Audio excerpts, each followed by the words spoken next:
Okay, ನಮಸ್ಕಾರ. ನಮ್ಮ ಹೆಸರು ಪುರುಷೋತ್ತಮ್ ಅಂತ ಹೇಳ್ಬಿಟ್ಟು. ಇದು ಕ್ಷೇತ್ರ ಶ್ರೀರಂಗನಾಥ, ಬೆಟ್ಟದ ರಂಗನಾಥ ಸ್ವಾಮಿ ಕ್ಷೇತ್ರ ಅಂತೇಳಿ ಕುಣಿಗಲ್ ಹತ್ರ ಇರೋದು. ನೀವು ಬೇರೆ ಎಲ್ಲ ಕಡೆನೂ ನೋಡಿರ್ಬೋದು, ರಂಗನಾಥ ಸ್ವಾಮಿಯವರು ದಕ್ಷಿಣಕ್ಕೆ ತಲೆ ಹಾಕಿ ಬಲಗೈ ಕೊಟ್ಟು ಮಲಗಿದ್ರೆ, ನಮ್ಮ ಸ್ಥಳದಲ್ಲಿ ಉತ್ತರಕ್ಕೆ ತಲೆ ಹಾಕಿ ಎಡಗೈ ಕೊಟ್ಟು ಮಲಗಿರೋದು ವಿಶೇಷ. ನೋಡ್ಬೋದು ಸ್ವಾಮಿಯವ್ರನ್ನ ನೀವು ಬೇಕಂದ್ರೆ. ಇಲ್ಲಿಯ ಒಂದು ಸ್ಥಳ ಪುರಾಣ ಬೇಕು ಅಂತಂದ್ರೆ, ಮೂಲತಃ ಶ್ರೀರಂಗಪಟ್ಟಣದಿಂದ ಸ್ವಾಮಿಯವರು ವಲಸೆ ಬರ್ತಾರೆ. ಅದು ಯಾವ ರೀತಿ ಅಂತಂದ್ರೆ, ರಂಗಪ್ಪನ ಆಚಾರ್ಯರು ಆ ಭಾಗದಿಂದ, ಶ್ರೀರಂಗಪಟ್ಟಣ ಭಾಗದಿಂದ ಈ ಭಾಗಕ್ಕೆ ವಲಸೆ ಬಂದಾಗ ಅವ್ರ ಹಿಂದೆ ಸ್ವಾಮಿನೂ ವಲಸೆ ಬಂದ್ರು ಅನ್ನೋದು ಇತಿಹಾಸ. ಅವ್ರು ಬಂದು ಏನ್ ಮಾಡ್ತಾರೆ, ಅವತ್ತಿನ ಕಾಲದಲ್ಲಿ ಕಾಡಿನಲ್ಲಿ ಉಳ್ಕೊಳ್ಳಿಕ್ಕೆ ಜಾಗ ಇರೋದಿಲ್ಲ. ಏನ್ ಮಾಡ್ತಾರೆ, ಒಂದು ಬೆಟ್ಟದ ಮೇಲೆ ಬರ್ತಾರೆ. ಬೆಟ್ಟದ ಮೇಲೆ ಒಂದು ಕಕ್ಕೆ ಮರದ ಹತ್ರ ಏನ್ ಮಾಡ್ತಾರೆ, ಅದನ್ನೇ ಒಂದು ಕೆಳಗಡೆ ಎಲ್ಲ ನೀಟಾಗಿ ಕ್ಲೀನ್ ಮಾಡ್ಕೊಂಡು ಆ ಮರದ ಕೆಳಗೇನೆ ವಾಸ ಮಾಡ್ಲಿಕ್ಕೆ ಪ್ರಾರಂಭ ಮಾಡ್ತಾರೆ.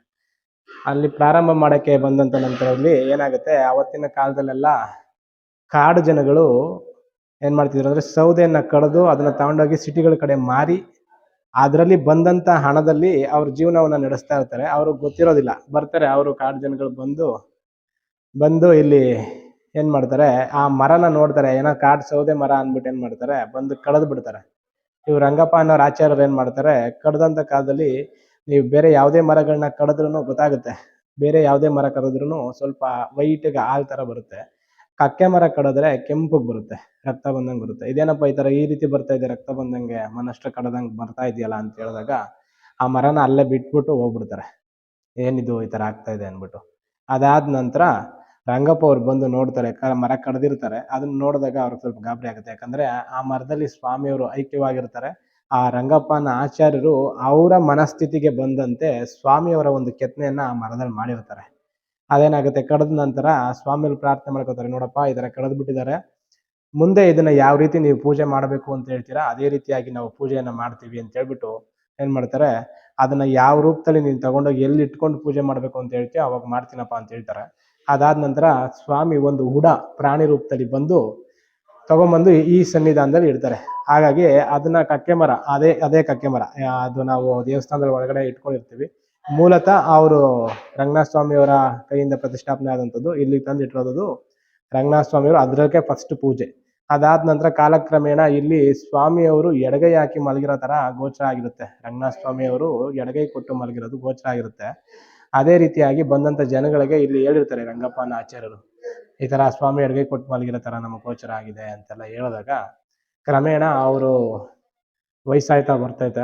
ಅವರು ತೀರ್ಕೊಳ್ಳೋಂಥ ಟೈಮ್ ಹತ್ರ ಬಂದಾಗ ಏನ್ ಮಾಡ್ತಾರೆ, ನನ್ನನ್ನ ಇಲ್ಲೇ ಸ್ವಾಮಿ ಸನ್ನಿಧಾನದಲ್ಲೇ ನನ್ನ ಒಂದು ಗದ್ಗೆಯನ್ನ ಮಾಡಿ ನಮ್ಮನ್ನ ಅಲ್ಲೇ ಸಮಾಧಿ ಮಾಡ್ಬೇಕು ಅಂತ ಕೇಳಿದಾಗ ಅವರು ಕಾಲಕ್ರಮೇಣ ಅವ್ರು ತೀರ್ಕೊಂಡ ನಂತರ ಅವರ ಒಂದು ಸಮಾಧಿನ ಇಲ್ಲೇ ಸ್ವಾಮಿ ಹಿಂಭಾಗದಲ್ಲಿ, ನೀವೇನು ಗರ್ಭದ ಗುಡಿಲಿ ಸ್ವಾಮಿ ನೋಡ್ತೀರಾ ಅವ್ರ ಹಿಂಭಾಗದಲ್ಲಿ ಅವರ ಒಂದು ಗದ್ಗೆ ಇದೆ ಅಂತ ಹೇಳಿ ಇತಿಹಾಸ.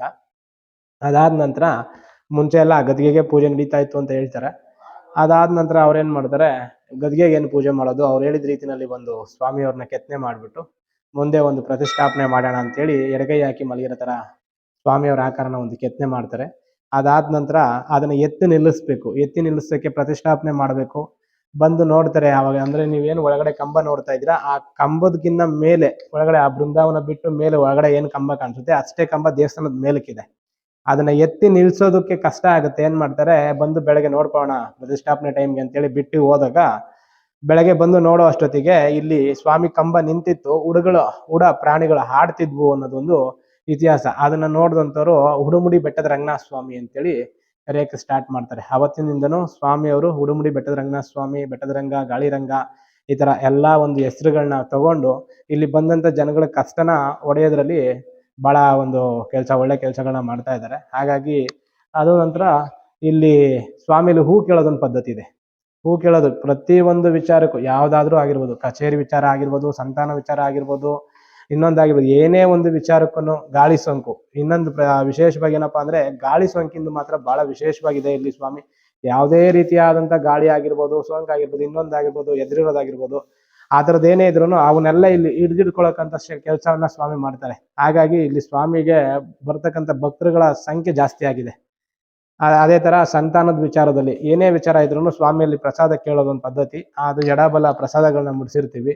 ಬಂದು ಇಲ್ಲಿ ಅವರೇ ಕೂತ್ಕೊಂಡು ಕೇಳೋ ಅಂಥದ್ದು. ಅವ್ರು ಕೇಳಿ ಸ್ವಾಮಿಗೆ ಒಂದು ಅರ್ಕೆ ಮಾಡ್ಕೊಂಡು ಬಂದಂತ 4 ಜನಕ್ಕೆ ಏನೋ ಅನ್ನ ಹಾಕ್ತೀನಪ್ಪ ಅಂತೇಳಿ ಅರ್ಕೆ ಮಾಡ್ಕೊಂಡು ಹೋದ್ರೆ ಸ್ವಾಮಿ ಅವ್ರಿಗೆ ವಿಶೇಷವಾಗಿ ಅದು ಫಲಗಳನ್ನ ಕೊಡ್ತಾರೆ. ಅದು ಇಲ್ಲಿಯ ಒಂದು ನಂಬಿಕೆ. ಅದಾದ ನಂತರ ಸ್ವಾಮಿಗೆ ಬಾಗ್ಲಿಲ್ಲ. ಸದಾಕಾಲ ಲೋಕ ಸಂಚಾರಿಯಾಗಿ ನಾನು ಸದಾಕಾಲ ಲೋಕ ನೋಡ್ತಾ ಇರಬೇಕು ಅಂತೇಳಿ ಮುಂಚೆ ಕಂಚಿನ ಬಾಗ್ಲಿತ್ತು. ಅದನ್ನ ಒದ್ದಿದ್ದು ಕುಣಿಗಲ್ ಕೆರೆ ಎದುರುಗಡೆ ಕಾಣಿಸುತ್ತೆ ನಮ್ಗೆ. ಕುಣಿಗಲ್ ಕೆರೆಯಲ್ಲಿ ಬಿದ್ದಿದೆ ಅನ್ನೋದು ಇಲ್ಲಿ ಒಂದು ಇತಿಹಾಸ. ಹೀಗೆ ಇವತ್ತಿಗೂ ಅದೇ ರೀತಿಯಾಗಿ ಪೂಜೆಗಳು ನಡ್ಕೊಂಡು ಹೋಗ್ತಾ ಇದೆ. ಶ್ರಾವಣ ಮಾಸ ವಿಶೇಷವಾಗಿರುತ್ತೆ. ಇಲ್ಲಿ ಶ್ರಾವಣ ಮಾಸ ಜಾತ್ರಾ ತರನೇ ನಡೆಯುತ್ತೆ. ಇನ್ನೊಂದು 4ನೇ ವಾರ ಅಥವಾ 5ನೇ ವಾರ ಯಾವ ವಾರ ಬಿದ್ದಿರುತ್ತೆ, ಕೊನೆ ಶ್ರಾವಣ ಶನಿವಾರದ ದಿನ ರಥೋತ್ಸವ, ಕೆಳಗಡೆ ರಥೋತ್ಸವ ಆಗುತ್ತೆ. ಅದು ಇಲ್ಲಿ ವಿಶೇಷತೆ. ವಿಶೇಷವಾಗಿ ವೈಕುಂಠ ಏಕಾದಶಿಗಳು ನಡೆಯುತ್ತೆ. ಎಲ್ಲ ಹಬ್ಬ ಆಚರಣೆಗಳನ್ನಂತೂ ವಿಶೇಷವಾಗಿ ಇಲ್ಲಿ ಮಾಡ್ಕೊಂಡು ಹೋಗ್ತಾ ಇದ್ದೀವಿ. ಕುಣಿಗಲಿಂದ ಸುಮಾರು ಒಂದು 8 ಕಿಲೋಮೀಟರ್ ಆಗುತ್ತೆ. ಇಲ್ಲಿ ಕುಣಿಗಲಿಂದ 8 ಕಿಲೋಮೀಟರ್.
ಅವ್ರು ಏನ್ ಅನ್ಕೊಳ್ಳೋದು ತಗೋಬೇಕು ಅಂತ ಹೊರಟಿದ್ದಾರೆ.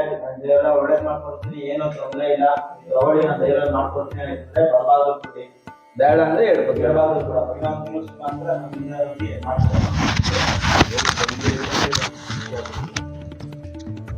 ಧೈರ್ಯ ತಗೋಗಿ, ಏನು ತೊಂದರೆ ಇಲ್ಲ, ಎಲ್ಲ ನಾನು ಒಳ್ಳೇದ್ ಮಾಡ್ಕೊಡ್ತೀನಿ ಅಂತಂದ್ರೆ ನೋಡಪ್ಪ ಬರಬಾರ್ದು ಅಂತ ಗೊತ್ತಿಲ್ಲ ಕೊಡಿ ಬಿಡುತ್ತದೆ.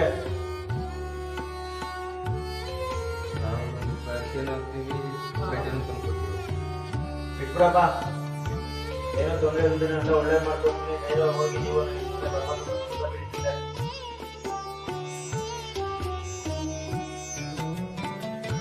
ಕೊಡ್ಬೇಡ, ನೆಮ್ಮದಿಯಿಂದ ಕೊಡಂಗಿದ್ರೆ ಏನೋ ತೊಂದರೆ ಇಲ್ಲ.